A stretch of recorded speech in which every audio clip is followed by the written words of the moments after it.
Today we are exploring interoperable instant payments and the future of cross-border clearing. Joining us is Avinash Naidoo, our product manager for payments and clearing, to share his insights on this evolving landscape. Great to have you here, Avinash. Let's proceed with the questions. The first question we have for you, Avinash: how are domestic instant payment schemes evolving, and what are the most significant opportunities for transforming these schemes into interoperable regional networks? I think firstly, let me say this, in terms of these payment scheme, it's not about building more rails. It's actually about stitching existing ones intelligently. If we take a look across the continent, we see domestic instant payment schemes are starting to flourish. Similar payment schemes like TIPS in Tanzania, GIBS in Ghana, M-Pesa mobile flows in the Kenya market, as well as just here in South Africa, PayShap. We're starting to see these rails or instant payment schemes making great strides in driving local efficiency and financial inclusion. But many of these systems are just becoming a national monument rather than regional corridors. Each country has focused on improving domestic adoption, volumes, use cases, consumer confidence, but very few have been architected with interoperability in mind. And that is where the real opportunity now is not about actually building out more rails. It's about how do we intelligently now connect the ones that we have. And true progress will depend less on the technology, but more on policy level interoperability, where the regulators, central banks, and even operators agree on common principles for settlement, access, and governance. Until that happens, instant payments will remain fast, but within their borders, but fragmented across them. Excellent point. That's something I hadn't really considered before. I can only imagine the challenges each country faces trying to manage its own cross-border payment security. Interoperability definitely sounds like a huge opportunity in that space.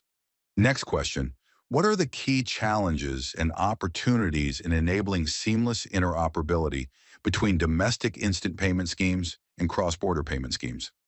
Yeah, when we talk about interoperability between domestic instant schemes and specifically cross-border systems, the narrative is almost always defaulting to technology, APIs, standards, messaging formats, etc.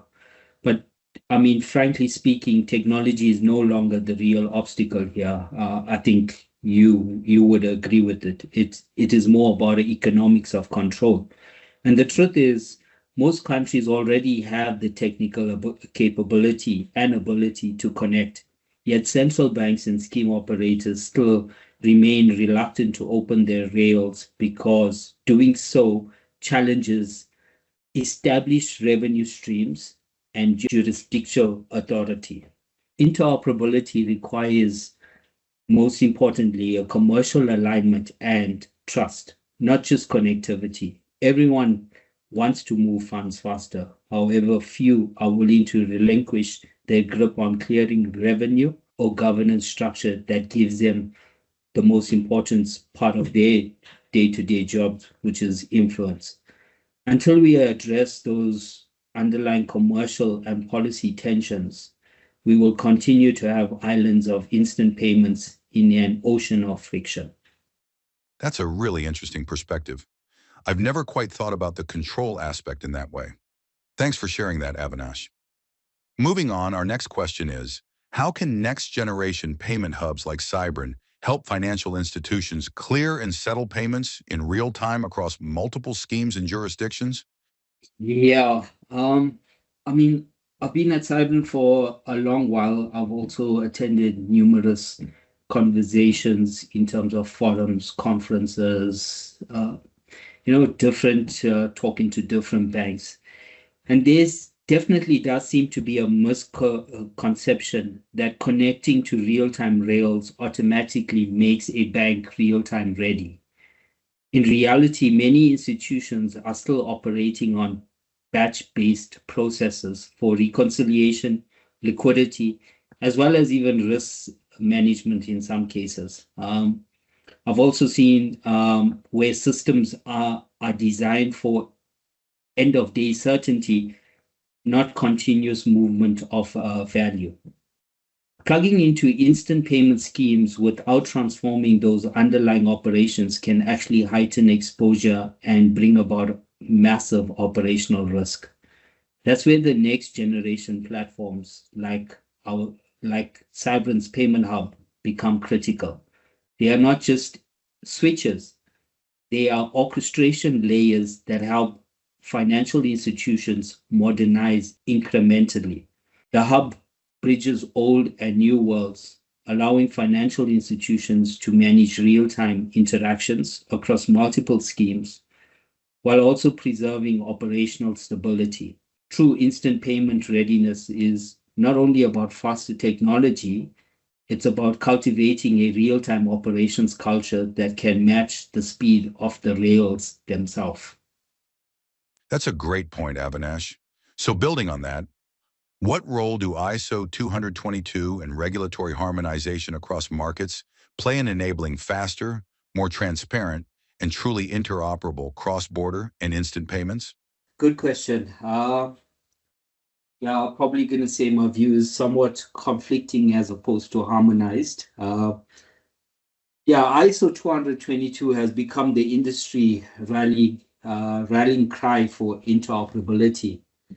And most see it as a silver bullet, but it is important to recognize that ISO 222 is a language. It's not a translation layer or module.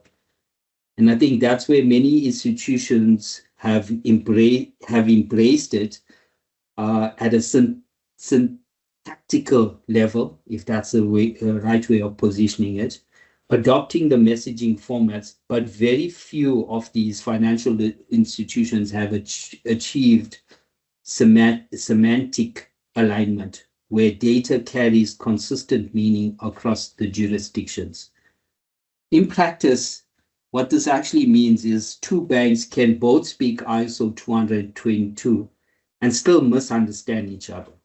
In different markets that we operate in, we have achieved uniformity, but not unity. Until regulators and market infrastructures align on how data should actually be interpreted, validated, and governed, ISO 222 will only clean the syntax, not the semantics. Real transparency and interoperability will come not from standardized messages, but from standardized understanding. And that's a policy conversation, not a technical one. That's really interesting. And I've just learned a new term today, semantic alignment. All right, moving on to our next question. How might the rise of central bank currencies and stablecoins influence the design and integration of instant and cross-border payment schemes? CBDCs, central bank, or better known as central bank digital currencies and stable coins, yeah, I must say in recent times are starting to dominate some of the industry headlines. But in my view, it is that most of these initiatives still remain policy experiments rather than payment innovations. In many cases, they replicate existing settlement rails, just using a different ledger without really solving real issues of interoperability, liquidity management, or regulatory coherence. What CBDCs and stablecoins truly offer is not immediate transformation, but provocation. They are forcing central banks as well as policymakers to confront the idea of a 24 by 7 liquidity, atomic settlement, as well as cross border policy alignment. They are definitely accelerating the debate around payments, not necessarily the integration. So, what that means from an infrastructure perspective, platforms like Cyber's Payment Hub are already technically capable of interfacing with any digital currency ecosystem. What is missing is the policy readiness and a clear framework for coexistence. Until then, digital currencies will remain a catalyst for change, rather than the actual change itself.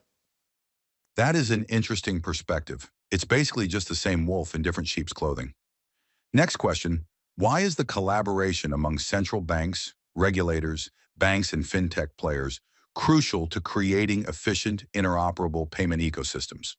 Yeah, that specific word, collaboration, has become the industry's favorite buzzword.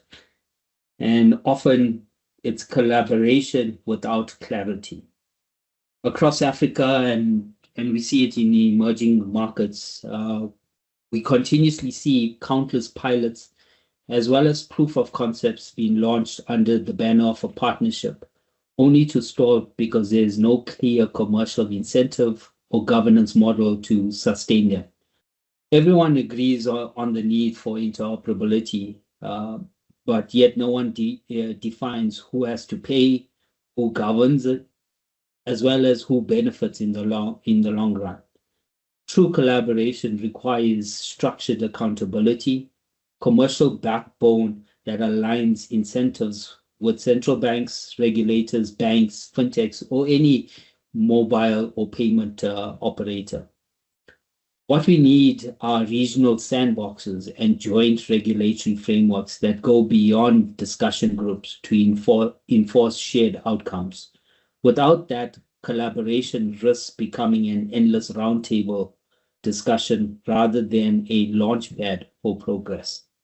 Thank you, Avinash. Next question then, how can interoperable real-time payment networks boost financial inclusion, particularly for SMEs and underserved populations in emerging markets? Yeah, time and time again, I tend to see there's a tendency to equate instant payments with inclusion, but in reality, speed alone does not make a system accessible. In many African markets, we see the real-time payment rails are still being dominated by the banks, and they mostly targeted at, let's call them middle class consumers or customers, while the majority of SMEs and some of the informal traders continue to transact through mobile money because it's just simpler, cheaper, and it's actually built around their real world or their realities. Um, True inclusion is not just about milliseconds. It is more about meaningful access and affordability. Interoperability between the banks, mobile wallets, and fintech platforms will do more to democratize finance than faster clearing ever could. While digital ecosystems allow an informal trader to pay a supplier or receive funds from a cross-border customer seamlessly, regardless of a channel, that's when instant payments become truly inclusive, not just instant. I hope that answers your question. Yes, definitely. I think the world has become a bit obsessed with speed, when in fact accessibility and inclusion are just as important. As you rightly mentioned, it's a really interesting approach you're taking there. All right, moving on to our next question. What benefits can businesses and economies gain from improved instant and cross-border clearing, especially when it comes to facilitating intra-regional trade? In my view, instant payments are unnecessary, but not sufficient for trade growth. They have to be linked to some sort of supply chain process, escrow, as well as a digital identity framework to deliver true value. Instant and cross-border clearing can certainly accelerate commerce, but faster payments alone don't drive trade, specifically trust, credit, and logistics. Too often we celebrate transactional speed without addressing the foundational frictions that actually constrain intra-regional trade, fragmented FX regimes, there's complex documentation, as well as limited settlement assurances. Without tackling some of those, we just simply risk moving inefficiencies faster. Instant payments are necessary.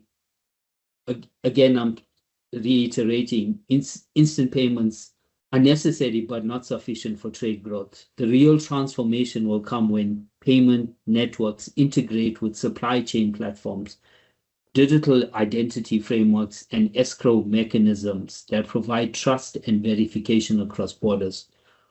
Only then will real-time clearing translate into real economic value, where a trader in Lusaka can settle with a supplier in Nairobi as confidently as they would locally. Thank you. Wow, you've certainly opened up another can of worms there. Digital identity alone could be an entire discussion on its own, but you've raised some really fascinating points. So let's move on to the next question. Which emerging technologies or initiatives do you believe will shape the next 5 to 10 years of interoperable, instant, and cross-border payments in Africa and other emerging regions? Yeah, seeing that this is some thought leadership. Yeah, my view, the next big breakthrough would not be a new technology. It will be when the regulators actually start treating payments as a network utility rather than a banking privilege. And what this means is when we talk about the future of interoperable payments, we continuously see that the conversation tends to gravitate towards technology. As an example, blockchain, even in our space, we talk about AI, digital currencies. But the truth is, we're overestimating the tools and underestimating the actual rules. Real transformation will not come from another piece of technology. It will come from the actual governance reform. The next decade will belong to markets that actually treat payments as a shared network utility rather than a banking privilege, where regulators, the operators, and even the participants co-own infrastructure instead of competing over it. Emerging technologies will certainly enable efficiency and transparency, but without institutional alignment and shared regulatory sandboxes, they will remain isolated experiments. The real innovation will be institutional when collaboration becomes infrastructure. I hope that makes sense. Thank you. I think a lot of people tend to put too much faith in emerging technologies, almost expecting them to be the silver bullet for today's challenges. Your answer was refreshingly honest and realistic, and I really appreciate that. All right, on to our final question. How is Cybrin positioning its payments hub and ACH roadmap to support the shift toward interconnected, real-time payment schemes and ultimately drive value for clients and their customers?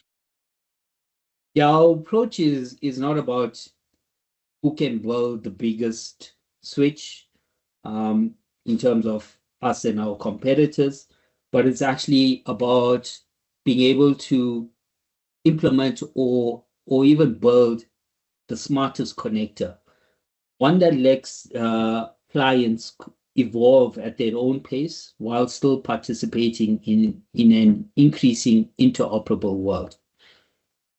At Cybran, I mean, our focus is not about, yeah, it's exactly, it's we build switches, but it's not about building the biggest switch. What we want to do is definitely build the smartest connector.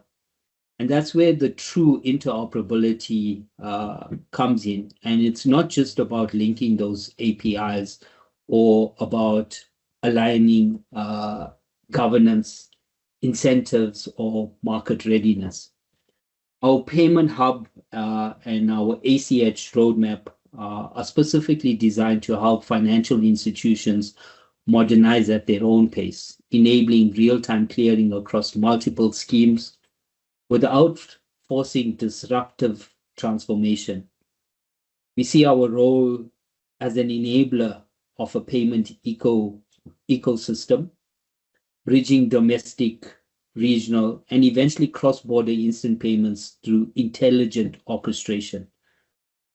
Technology alone cannot deliver interoperability. It takes collaboration, it will take some trust, and a platform that is flexible enough to meet institutions where they are, where they are, while also guiding them towards where the market is heading. That's the value cyber brings: evolution by design, not disruption by default. Excellent.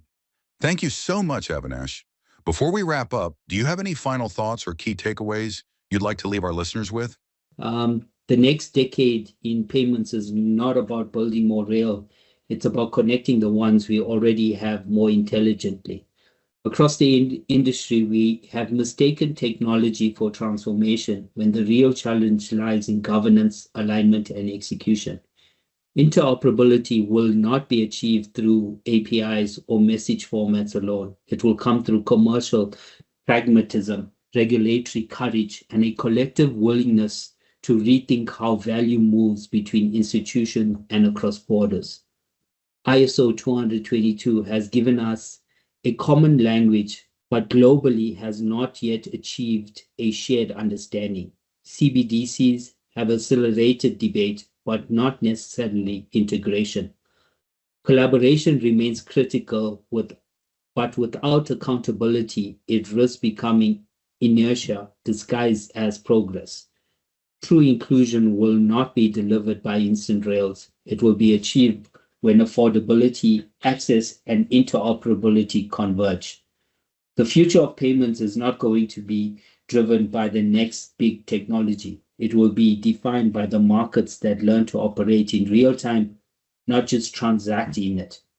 And that's where the real leadership opportunity lies, shaping ecosystems that evolve beyond infrastructure into intelligence.